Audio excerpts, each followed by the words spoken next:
this, another episode 104 of the Coffee at 11 show, brought to you by Wigwam, and this time supported by Limerick Post, keeping Limerick posted, hashtag Limerick and proud. And it's my great pleasure to introduce you to our guest for today, a man who's zoomed in all the way from New York City, and it is Jacob Cooper, aka Jake to his friends here in the cafe. Jake, just pop in, say hi, cheers us with your coffee mug, and then allow me to introduce you properly. Hello, this is a coffee mug that has my astrological sign of Taurus on it, and I just had my birthday about a week ago. I was always, I would say what's called enigmatic. You know, people didn't really know what to make of me. I was always very reserved and quiet, but always a funny guy and kind of like the guy who people would ask about sports questions, but I wasn't very engaged. I was kind of did my own thing. I beat to my own drum always.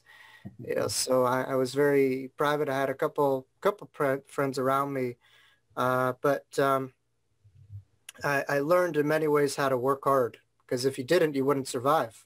You know, so I think in order to survive, you know, there's no way around it. You know, you needed to put in time. So I always think anything creative. If you look at Mozart, if you look at Michelangelo, anything creative, I think it comes from you in a way, but it really mostly comes through you. And so I think this book really was, you know, in a way channeled. You know, it's something that moved through me.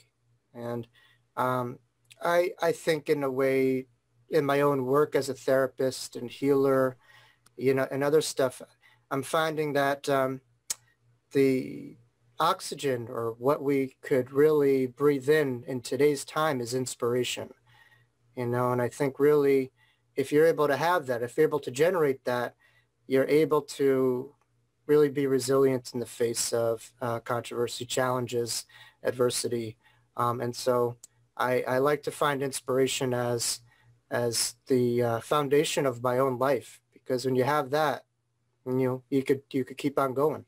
This book has within it my own near-death experience, right? But, you know, and we could talk about that soon, but there's also components of memoir. You know, see, I had this experience at the age of 3 years old.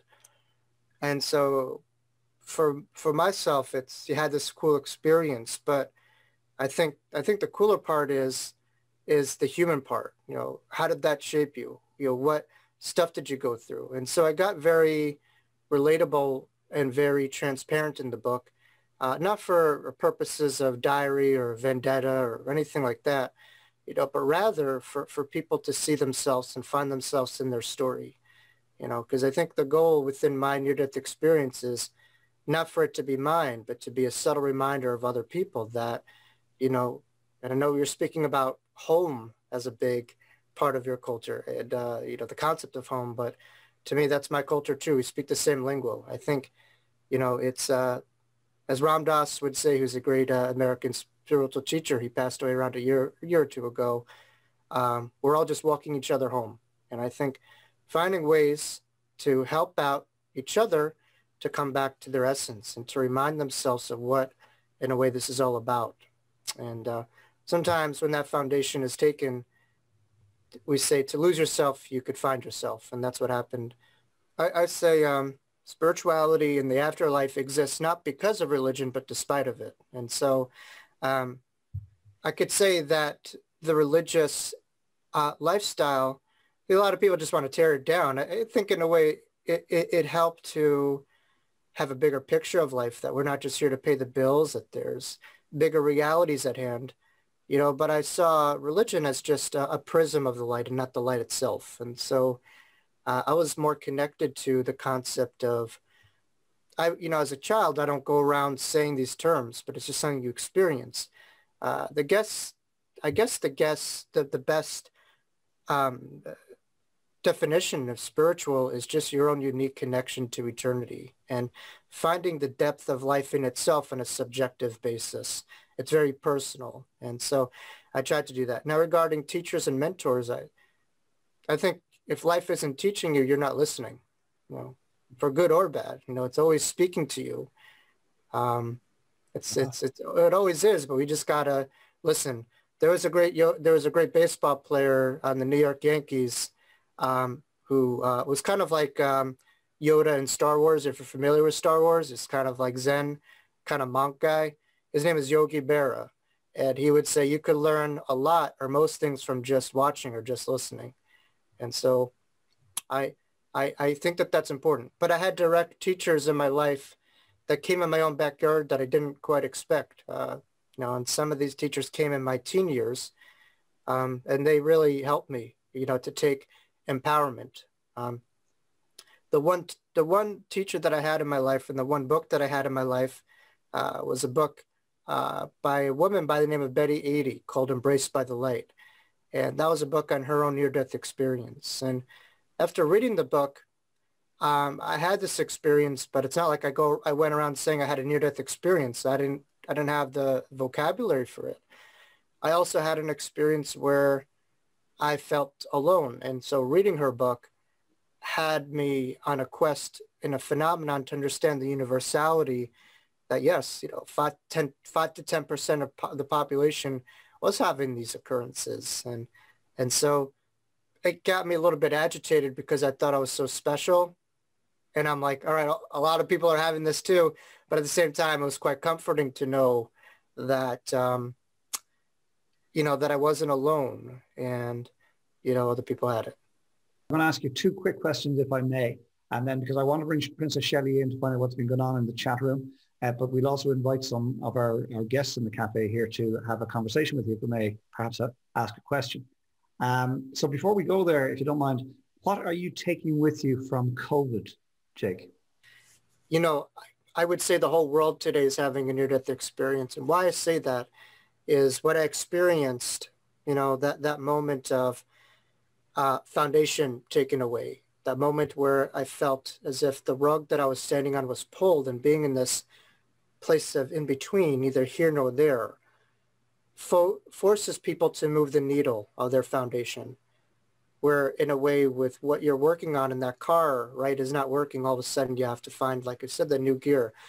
And I think in a way it's forcing people to reevaluate themselves, the nature of reality, what's important, and almost this grasp of this world that we were living in, gone in a way. And that allows a new tree to open. See, it would be very hard for new trees to come in if we had every tree on the planet that didn't die. And so we have one tree to die to have a new tree to be born. If we had every human being that never died on the planet, there would be no square foot for it. So I think for a new change to happen, an old kind of ideological reference has to be removed. And I think ultimately the goal is for people, hopefully at the very least, to understand what's important. I think when finite is expedited, it forces us to focus on our lives and what's really important, and to stop being so focused on the short term versus being more emphasized on the long term, bigger purpose. I learned from a near-death experience that this spirit thing that I had, wasn't just something monopolized by people in monks or people in churches, people that we see as holy. Rather, those people are just reminders that we have that same stuff in us, just as Christ did in his life. That we, in a way, have that divine spark, that eternal spark within ourselves. But I think in a way to understand that this near-death experience, and hopefully with COVID, to understand the lack of randomness. The fact of the matter is that this is a life made by an infinite creator with infinite intelligence, far greater than our own. And I think it's important for people to trust in principles of the infinite wisdom, infinite grace of eternity versus our own finite judgments, and trust in faith versus our own fears. And then the last question before we go to Princess Shelley is you meet a friend, or you come across a friend who is struggling for whatever reason because of what they're going through in COVID. What would your piece of advice be? Yeah, I mean, one thing about COVID is there's a unifying component, right? But I always say it's a similar storm, but everyone's in a different boat. Everyone's got their own unique situation. For someone to lose 3 or 4 family members, it's not the same situation as, someone who got sick by it, got very affected, but you can't compare. Everyone's suffering is subjective. You know, for some people having 3 or 4 family members, they're able to, you know, move on, you know, in their own way, but obviously that shakes them up. But I would say for people struggling is to understand the illusion of being alone, the illusion of suffering. You know, suffering is synonymous with feeling alone and feeling as if we're trapped, much like I had within my near-death experience and suffocation. And I think really it's important that, you know, sometimes for us to be able to see the stars, the darkness has to be there. And I think understanding that through seeing darkness, we could remember that light. And, you know, I think we could all look back on our lives and seeing what we call the dark night of the soul, which I believe was a phrase made by someone like a priest or something. I forget who named that, but it was like, but in a way, you know, that darkness allows us to come back to the light, and we're able to see it better, evolve it better. And we're able to understand that no matter what we're going through, the inner light inside of us is infinitely greater than the finite challenges in front of us. And sometimes, you know, wisdom is within us all the time, but we lose sight of that. And I think really this lifetime is very much about integrating the infinite wisdom that we have to enhance our evolution.